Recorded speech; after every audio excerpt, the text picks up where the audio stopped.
Hi, I'm Anna. I'm from Australia, and I'm starting a company. I wanted to learn from the best, so I flew to the USA to meet with successful entrepreneurs and learn from their stories. We don't sleep when the sun goes down. We don't waste no precious time. All my friends in the loop, making up for teenage crime.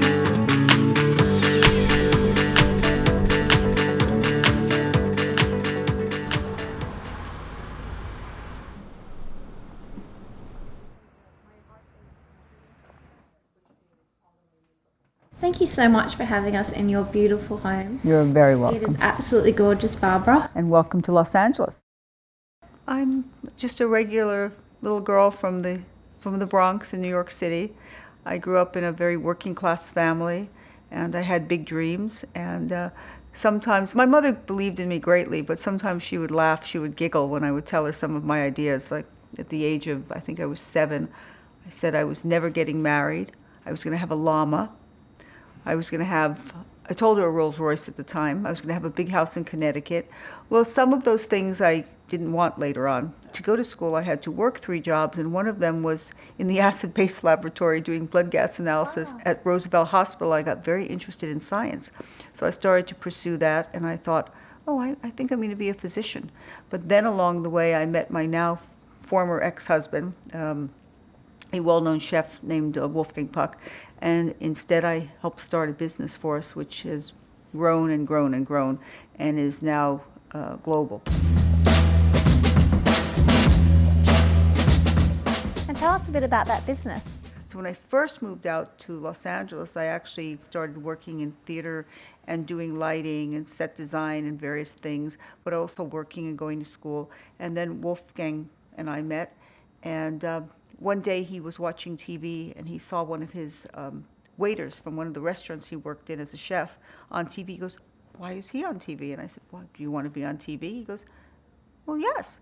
So I called up a friend who was a casting director, and the next thing we know, a week later, I asked her for a show that was in multiple markets. In 117 markets, she found a show and called Our Magazine. We put him on TV. The next thing was a cookbook, and I helped write the prose for the cookbook, the introductions, and not the recipes, but all the rest of it. And from there, one day we were at home, and he told me his dreams about starting a restaurant. So we went and we looked at different locations, and then I conceived about how we would construct this restaurant. And basically it was at the time what was considered a fine dining restaurant, but with an open casual kitchen. And it really, in many ways, changed the face of dining in Los Angeles.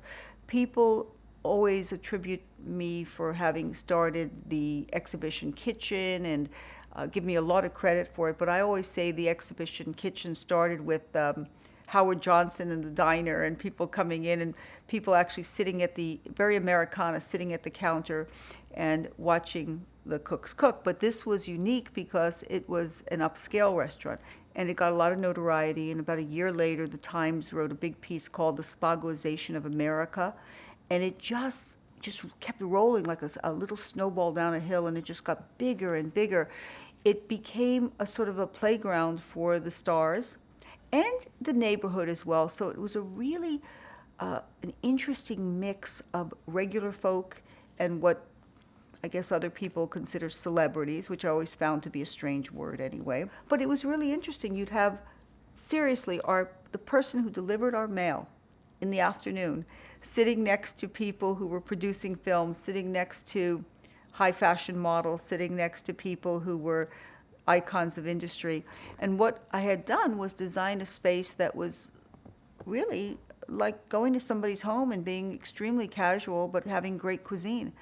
And this became very popularized, and still to this day, it's got a lot of notoriety. And I think it's still continuing to travel across the globe.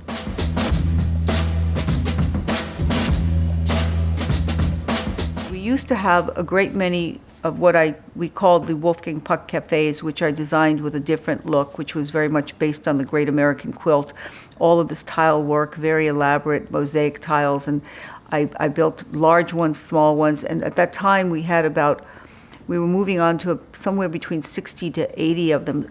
And then with our fine dining, we used to have others that don't exist anymore. We had a restaurant called Eureka, which was a restaurant and brewery where we actually brewed our own beer. We had Granita out in Malibu that was there for about 20 years, that was based on my concept of the water and the sea and the quality of light. We had a variety of them. Now what we have is we have Spago Beverly Hills. We used to have one in Hollywood, which was the mainstay, which was really our, I guess, our most famous restaurant at the time, because that's where we had the Oscar parties, the great Irving and Mary Lazar parties, where it predated the Vanity Fair party.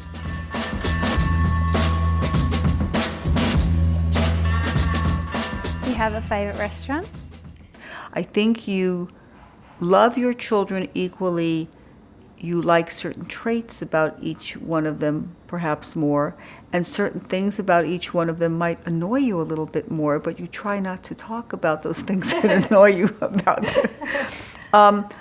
I think from a historical standpoint and from one's personal experience, Spago Hollywood will always hold a special place in my heart. But some of that is not just the zeitgeist at the time. The 80s, the economy was great. I was very young. We all think back at certain times in our life and say those were the best, or people say to me, oh, Spago Hollywood was the best one. It was the most amazing. But they are remembering themselves as well at that point in their life when they were young. So it's not necessarily about loving one of them the most. So what do you think makes a successful restaurant? First of all, I think the most important thing that people have to understand about the restaurant industry is its hospitality. It's not just mere service. It isn't just providing people with food. You can go to a fast food joint for that. With a fine dining restaurant, for instance, it's really about giving people things they wouldn't necessarily get at home. They don't want to cook. They don't want to clean up, but they want more than that. They really want to go someplace where they're cherished, where they're respected, where they can have a good time, where they feel comfortable. Food is of the utmost importance. The cuisine, people, if you're going to a museum, you're going to look at the paintings. If you're coming to a great restaurant, you're coming to dine. It's a matter of all of the elements of the symphony coming together. What made your restaurant so successful? Well, initially, many years ago, in January 16th, 1982, we opened Spago Hollywood.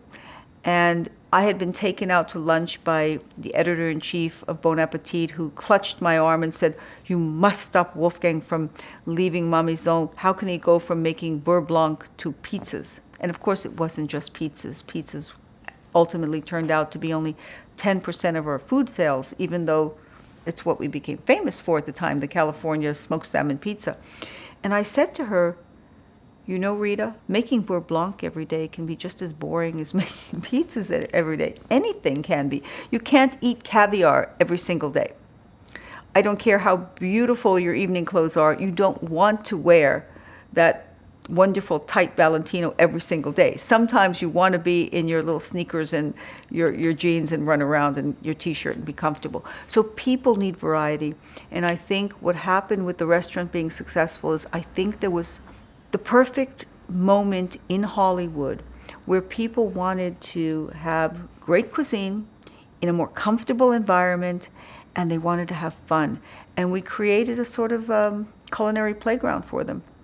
And then what happened is a lot of celebrities started coming, and people used to ask, "How do you get all these celebrities in your restaurant?" I said, "If we were in Washington, we'd have a lot of politicians."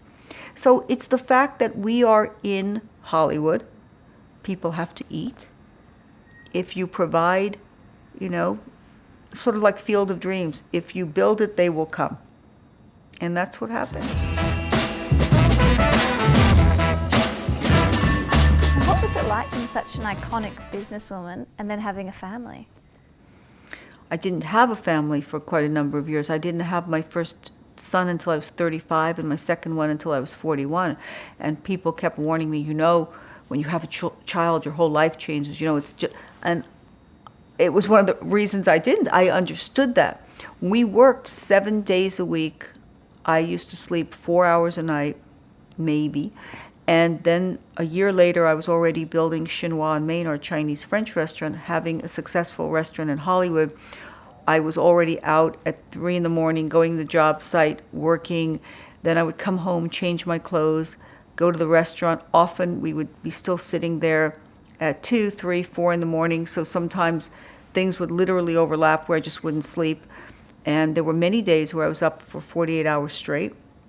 Other times at the end of certain construction sites, I would be up for 3 days with no sleep. We had to keep on point because we were working all the time. So it was very difficult. So then later on, when I finally conceived Cameron, my first son, and then Byron, which was 5.5 years later, it was difficult. I used to go to architectural meetings, nursing the baby, and we were doing plans. I was out of the hospital with my second son 6.5 hours after I had him, and brought him to my other restaurant, the cafe I was building out in El Segundo, and I checked into the hotel every day and had the nanny there, and I would run across the street to nurse the baby every 2 hours and run back to the job site and run back, and then at night we would drive home. But I think that there are women who have less financial help, as my mother did, as we grew up, less physical help, that have non-existent or non-involved husbands or fathers, that live at the poverty level and still have to raise children and still go to work. And I think those are the superheroes. Those women are the ones to be really acknowledged and to really say, how do you do it? Or ask, how do you do that? I don't think people really understand what it takes to be successful, to really be at the top of the game in any field, whatever it might be. And a lot of people aren't willing to put in the time. That's why when you ask a young person, what do you want to do? And they go, I want to be famous, or I want to be rich, or they really don't understand what is involved in that. And I think the biggest advice I would give to young people is an education, because that can absolutely take you out of poverty. No question about it. We're all transitioning. You know, every 7 years, every decade, our life situation may be changing or is changing. Our attitudes are changing. Our perspective, our desires are changing. What we feel is important to do is transitioning. And the world is changing. And that affects what we can and can't do and want to do enormously.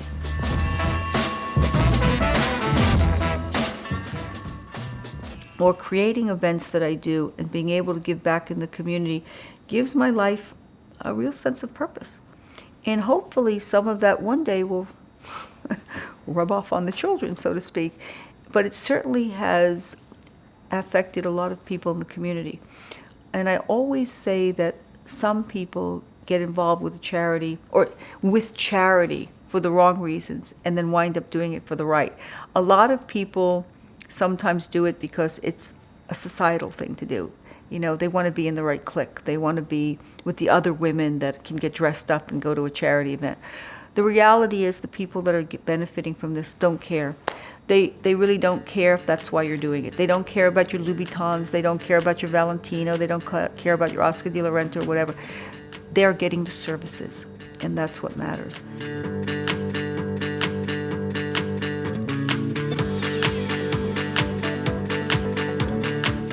We are here to make mistakes. And I've been making a fair share of my own along the way of my successes.